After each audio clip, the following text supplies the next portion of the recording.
the last time you actually wrote down what you truly wanted? Not a to-do list, not vague goals, but a vision, a clear picture of the life you're building. For a lot of people, that's a hard question because somewhere between responsibility and routine, they stopped dreaming clearly.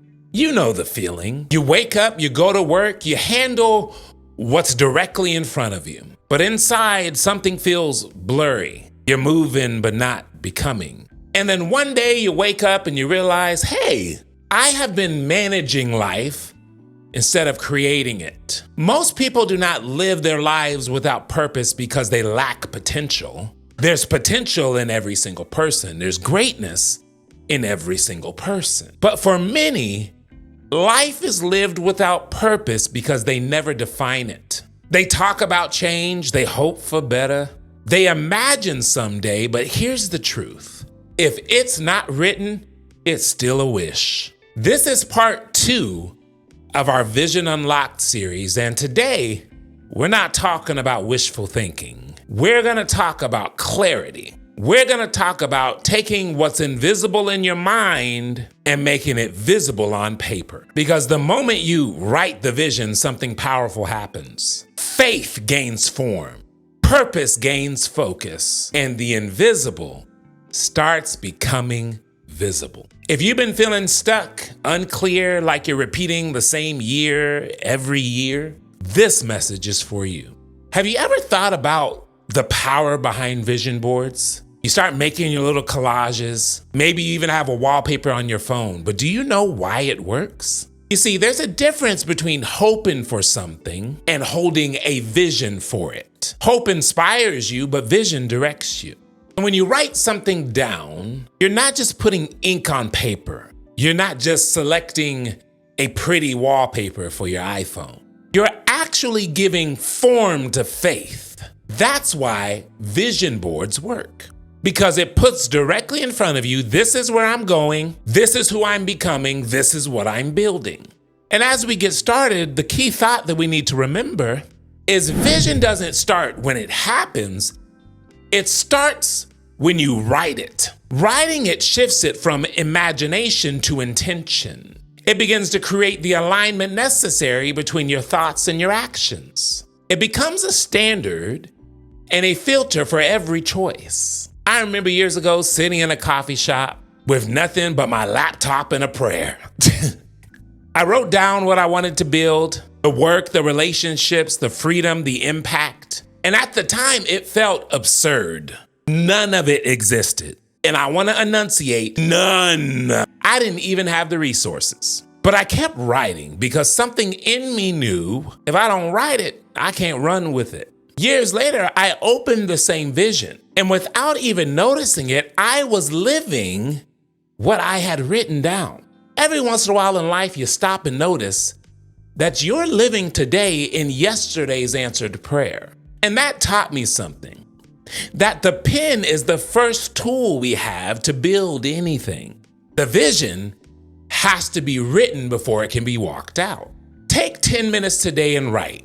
What do I really want my next season of life to be like? Not what's realistic, but what's visionary. Because until you write it, it doesn't exist outside of your imagination. Vision requires clarity, not complexity. In Habakkuk, it says, write the vision, make it plain. It didn't say write the vision, make it perfect. It said, make it plain. Plain implies clear, simple, and direct. And what we do is we overcomplicate vision.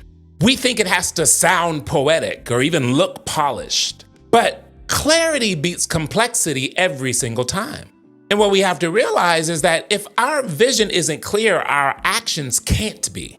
And if you don't define where you're going, how in the world are you gonna know what to say yes to and what to say no to?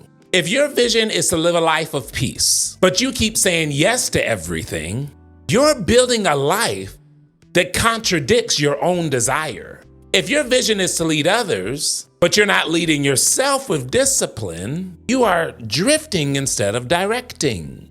Vision requires clarity, not complexity, and clarity develops confidence. So ask yourself, if someone asks you, what are you building right now? Could you answer it in one sentence? If not, you don't need to dream bigger, you need to define clearer. So start small. What are the top 3 words that describe the life that you want to build? Peace, purposeful, impactful, rich. Ain't nothing wrong with rich. Somebody said money won't make you happy. Yeah, that's what we keep hearing, but let us find out for ourselves. You may not be happy, but you're gonna be comfortable while you're miserable. But whatever your words are, write them. And let those words become the lens through which you make every decision. That's how vision starts taking place. I mentioned in Habakkuk that it says, write the vision, make it plain, but the second part is so that he may run with it who reads it. In other words, don't just write it, see it daily.